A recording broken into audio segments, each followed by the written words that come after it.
Hi guys, so it's next day. I said I was gonna update about Reckless yesterday night, but I tragically left my Kindle at my friend's apartment, so I have to get it back today. So I didn't really do any writing. I didn't do any reading, but I did do like a little bit on the Kindle app on my phone, and it says I'm about 38%. So it says page 170 of 444 pages. So yeah, I don't know what I've said about the book since I've started it, but one thing I was just thinking about and like I've noticed is that I really appreciate how like quick the timeline has been on the book. Like, this is gonna be a spoiler, kind of not, because it's on the back of the book that it's a surprise pregnancy trope. So it's like, we know Winter because of the first book, and then we know Theo also because of the first book and the other books. But when the book starts, like, Winter has just got into it with her husband, or now ex-husband, and she's leaving. And she goes to visit Summer, and her and Theo have the one night stand, and then we time jump. Like, I think it said like 18 months after she finds out she's pregnant. So she's already had the baby. The baby's coming up on a year old. Something happens, something big happens. And now, like, Theo and Winter are figuring out, like, their co-parenting situation. But I kind of like how we had such a big time jump. But at the same time, like, I'm hoping we get to go back in time and learn more. Because from the little beginning of the book that we got, we know that, like, Summer and Winter's relationship is, like, really bad. And then from the time jump, they're so much more closer. Obviously, because Winter went through, like, her whole pregnancy. I'm sure Summer was there to help support her, like, Summer and Reich and all of them. But I'm really hoping as the book goes on that, like, we kind of get to see Summer and Winter's relationship slowly build to where they are, like, when we got back into the book. So as of right now, I'm going to do a little bit of reading before my friend comes and gets me, but I'm right at the point where Theo and Winter and, what's the baby's name? I think they call her, like, Vivi. Anyways, we're the little family. They're going to go to the, like, the Eden brothers, their, like, weekly family dinner thing, and I think they're gonna tell everybody that Theo is the baby's father and, like, explain the situation to them. Also, like, we've gotten a tiny glimpse of Bo. I think that's Bo. Just, like, a very tiny glimpse. Like, we've known through Winter's point of view that, like, Bo, he was in the military, he got hurt on an assignment, or something happened on an assignment we don't know about, and then he had to come back on, like, medic relief, and then Winter, like, took care of him, and now he's a little bit better. But he has some sort of, like, vendetta against Winter, which I really want to know more about. Like, I really want to dive deeper into, so I hope we get more into that. And then also,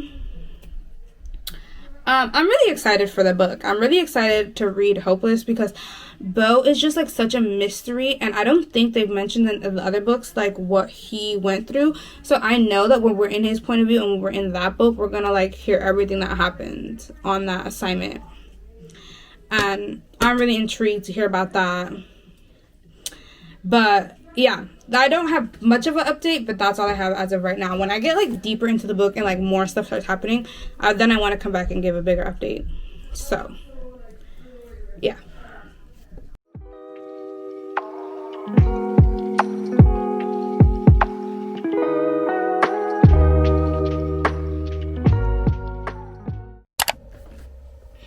Alright, hi guys.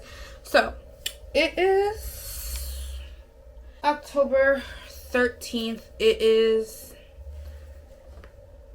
9/11. And I'm not gonna lie to y'all, I have not done a lot of reading. If you see that smoke coming in front of the camera, there we go. It's just gonna be in the camera focus. Anyways, I have my humidifier going, so the camera's, like, right next to it. I don't know why it keeps going towards the camera. I keep moving it, but oh well. So update on Reckless. Let me actually see where I am in progress. Okay, in Reckless, I am 48% into the book. And I'm not gonna lie, the book is not hitting as much as I thought it was gonna hit. Like, I love Winter, I love Theo, but like we've hit the part in the book, still early into the book, but like they're kind of like trying to figure out the relationship, and I feel like they're gonna get into a relationship and then it's just gonna be kind of like, what now? Yeah, it's not really hitting for me. I feel like it's kind of putting me in a reading slump. Like, every time I think about reading the book, I'm just like, I don't really want to. So I think I'm going to go ahead and just start Hopeless. It is, like I said, Friday the 13th. And tomorrow, Saturday, I'm going to be home all day doing absolutely nothing. I'm just going to wallow away. I am going to do my hair. I'm just currently in a hair mask. I'm going to do my hair. I'm going to watch my favorite TV shows. And then I think I'm just going to read all day. I feel like I'm slowly, like, getting into reading slump. And I'm trying to get out of it. So, yeah, I think I'm going to go ahead and start Hopeless tonight. Because I really like Beau. I really want to know more about him. And I'm hoping this book I can get all the way through. I'm not gonna lie, I have yet to have completed a Chestnut Springs book. So, I am going to do it. I'm downloading it right now. And then I'm gonna start reading tonight.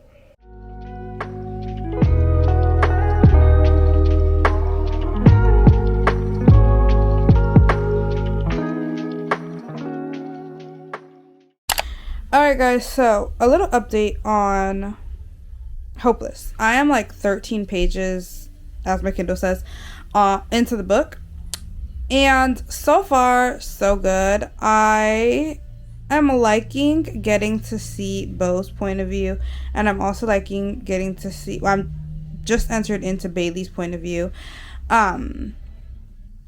This kind of reminds me of like a quote-unquote forbidden romance, because it seems like their families aren't rivals, but their families are like, seems to be like the two biggest families of the town. Like, everybody knows who the Edens are, and everybody knows who the Jensens are, but for two different things. Like, everybody knows that the Eden brothers are like the heroes, the wholesome, yada yada yada, whereas the Jensens are like the complete and total opposite of them. They are like, Beau said that Bailey's like brothers and father have either dealt with like drugs, drinking, something else. I can't remember vandalism, theft. So everybody seems to have had like a bad interaction with a Jensen at some point. And Bailey says Beau is one of the only people in the town that has not held her family's reputation against her. And I love that. I'm excited to read more about that family dynamic, Bailey's family dynamic. It's kind of reminding me of like the Gallaghers, where like they were just all like a clusterfuck. Something's always going on. But yeah, it also reminds me of another book that I read called Neat by Candy Steiner, where it's kind of like a forbidden romance because it's two it's a son and a daughter from rival families that get together. Great book if you want a romance rival. Yeah, suggest you checking that out. But anyways, yeah, not much to update so far. When I think about like chapter 10, I want to come back and update. Hi guys, so I'm trying out like the HD on my camera, and it has me so zoomed in. It's absolutely crazy. So I am like trying to get used to this.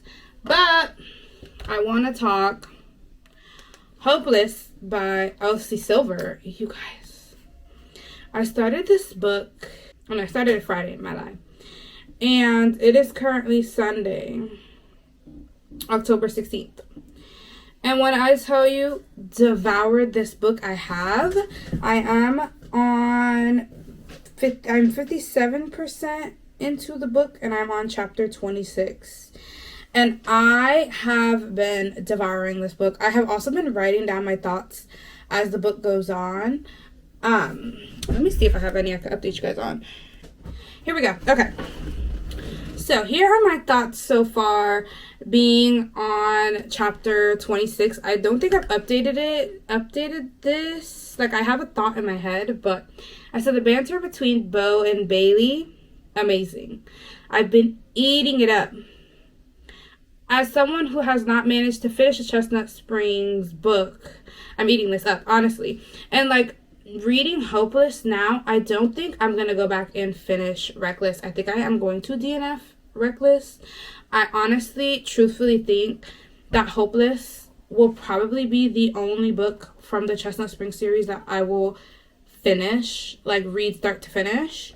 The other books just aren't doing it for me. And I was thinking about this, and I was like, I honestly think it's because, to me, the other 4 books are just super vanilla. Like, and I know that's kind of hard, like, and not the best thing for me to say as somebody who hasn't read all of them, but something about Bo's story, I just think there's just so much more to tackle, and I like books like that. Like, from what I can remember, like, with the first book, Reckless? No, I lied. The first book, I think it's Heartless.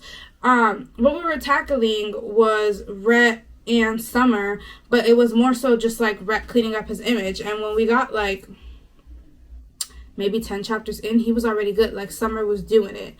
What I really love about Hopeless is it's not only giving us, like, a relationship, it's giving us so much more. Like, I feel like I'm really getting to learn in depth about Bo and about Bailey, while also them figuring out their relationship. When I say, like, vanilla, I mean compared to what Bo and Bailey have both gone through.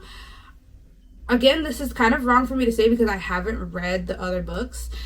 Like, we're delving into, like, his PTSD, what it's like being in the military, like, the stuff he's seen and how he's dealing with it. And then as far as Bailey, we're tackling her being born into a family that doesn't value her. The people in the town doesn't value her. They shit on her for her last name when she's completely opposite to everybody else in her family, and it's really sad.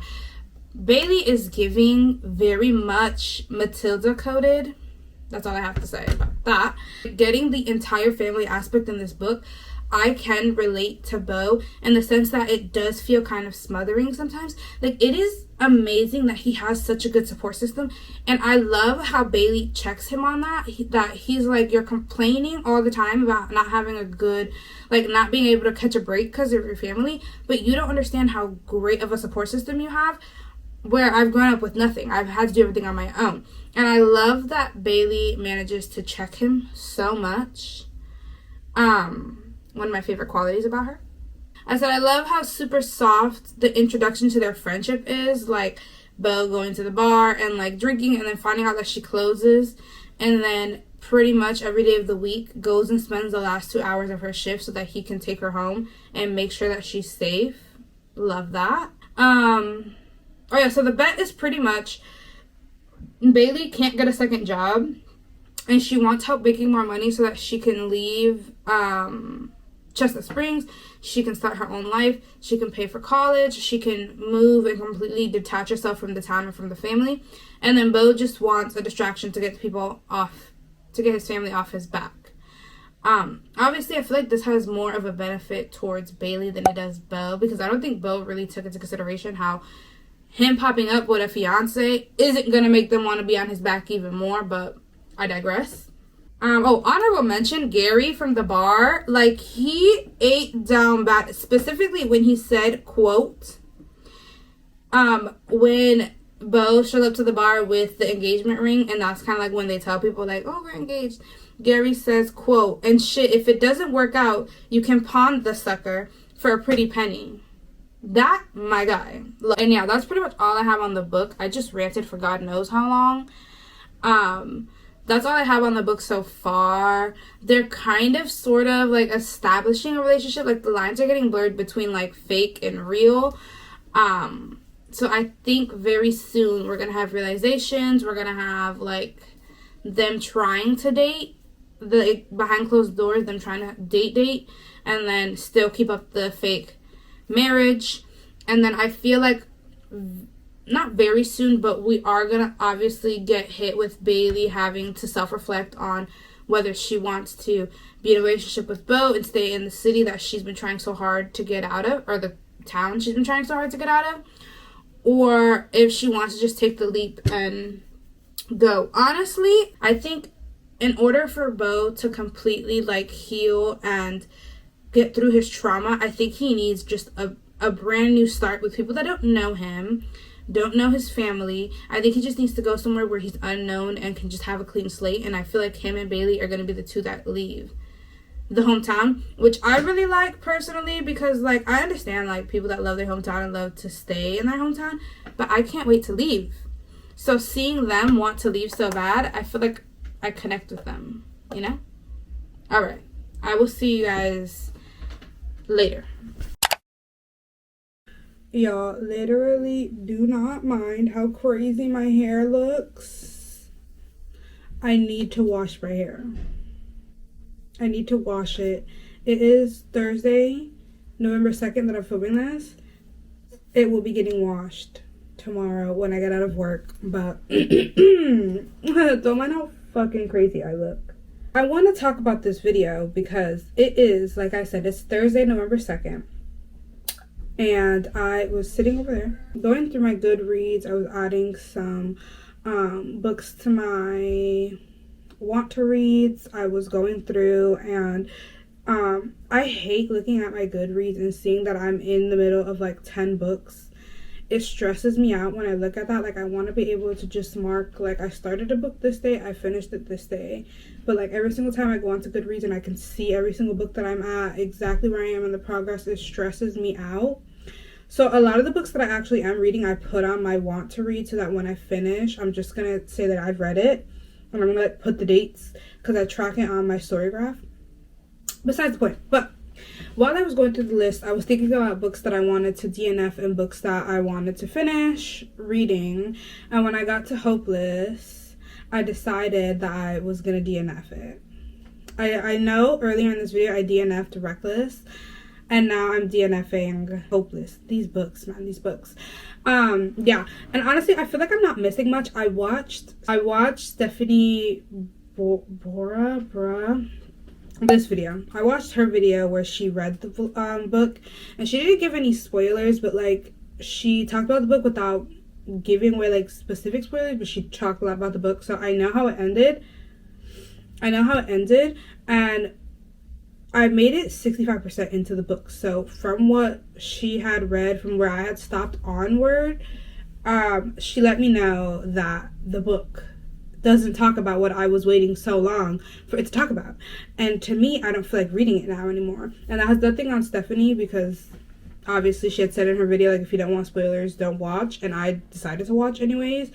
And I'm actually glad that I watched it, because then I feel like I would have read this book and not gotten any of the answers that I wanted. But I jotted down some reasons on why I decided to DNF this book. So if you see me looking past you, that's why I'm looking at my notes. A big thing about me and this Chestnut Spring series, I think I tried to like this series so much because everybody else liked the series and everybody else was talking about how good it was and how much they loved the books and the found family dynamic and the ranch and the characters and da-da-da-da-da.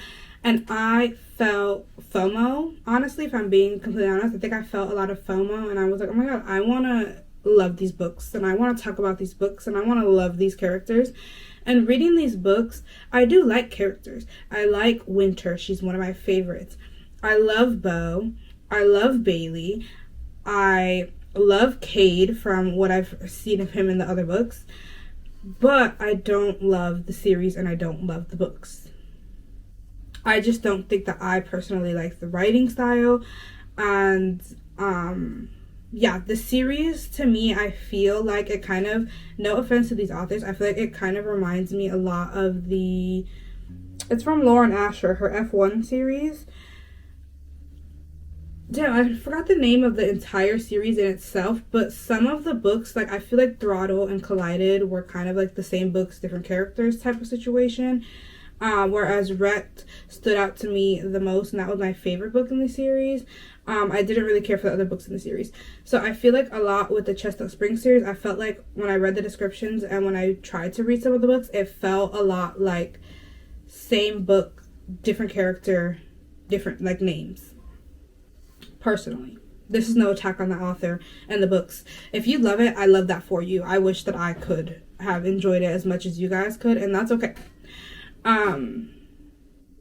Yeah, and honestly, I think if I would have finished this book, I feel like this book would have gotten like a 3-4 stars out of me. I do think it was a really good book. I like binged the first 65% of the book, and then I binged the first like 65% of the book in like 2 days of it being released, and then I decided to take a break because I hit like a spot in the book where I was like, okay, I feel like at this point it's getting quite annoying because they keep saying it's a fake relationship, but they're in a relationship. Like, they're kissing, they're doing the nasty, they're living together, but they're like, it's all fake.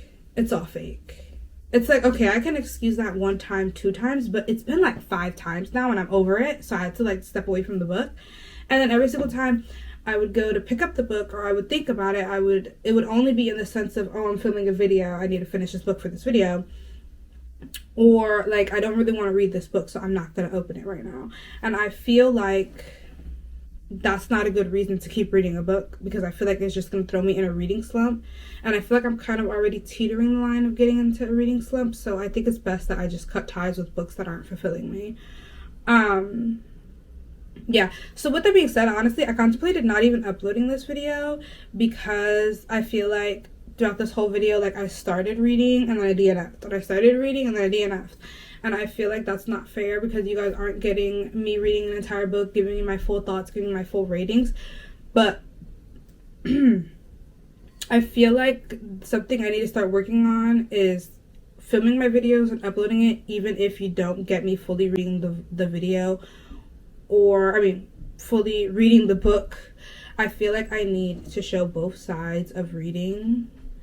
And you're not going to finish every single book. You're going to DNF books. You're going to rate them low. You're going to suggest them but not read them again. And I feel like I need to have a good balance where, yeah, I have videos where I finish books and I rate them and I love them. But I can also have videos where I start a book and I don't finish it and I don't love them or I don't recommend them. And I feel like you guys need to get both sides of that. So that's why I am deciding to continue this video and upload this video. With that being said, I am, after this video, going to end this video and start a new video. Like, I'm going to start some different books. And I do have other series that I've started at like the beginning of the year, the middle of this year, that I have not even finished. For example, working on this book and then finishing the series. So I have other videos that I need to finish. I have more books that I want to start reading and videos that I'm going to start filming. And I love this book. I love the ride that we went on. I'm actually very happy with how I edited this video, how this video turned out, because it's one of my favorite videos. And I think that's why I'm going to still upload it, because I loved everything about it. But yeah, and I also think that I want to use my channel to talk about like lesser hyped authors and like books, and I want to push forward books that are from minority authors and minority like just reading groups. For example, this is going to be in the next video. Kennedy Ryan, Real. Like, Kennedy Ryan is a Black author and she writes a lot for Black readers. All her main characters that I know of are Black. The way that she describes her characters are gorgeous, and I feel like as a Black reader, this is something that I need to read, something that I need to push for other Black readers, because obviously I'm still newer in this space, and I feel like I'm still navigating like Black authors and Black books, and I feel like I read a lot of, obviously this is my own choice, but I have been reading a lot of books with a lot of white couples, white main characters. That's what I've been seeing a lot of in my reading spaces. Obviously, I'm gonna use the hell out of my Kindle Unlimited because I pay for it monthly. So that's why I'm gonna be getting most of my books, okay? And yeah, there's nothing wrong with me reading, like, nothing wrong with me reading about white heterosexual people, but I also would like to read about Black and Hispanic and Asian and just minority heterosexual people also. That's what I'm here for. Like literally I'm gonna do a video with this book and a different Kindle Unlimited book, and I'm so freaking excited for that because I love both these authors. With that being said, me not liking this series and me not finishing these books, I do not think that I'm going to never read an Elsie Sibler book again. I think I'm gonna just look, and I'm gonna maybe look at some of her old books and look at some of her backlog, see what else she's getting ready to put out and read those. So see if something catches my eye and maybe read that. I'm sorry this video was an up and down roller coaster, but honestly I'm really proud of how this video turned out. And you know what, you're not gonna like every single book, you're not gonna like every single author's work. There's nothing wrong with that. But on to the next video. I hope you guys enjoyed this video, and I will see you in the next one.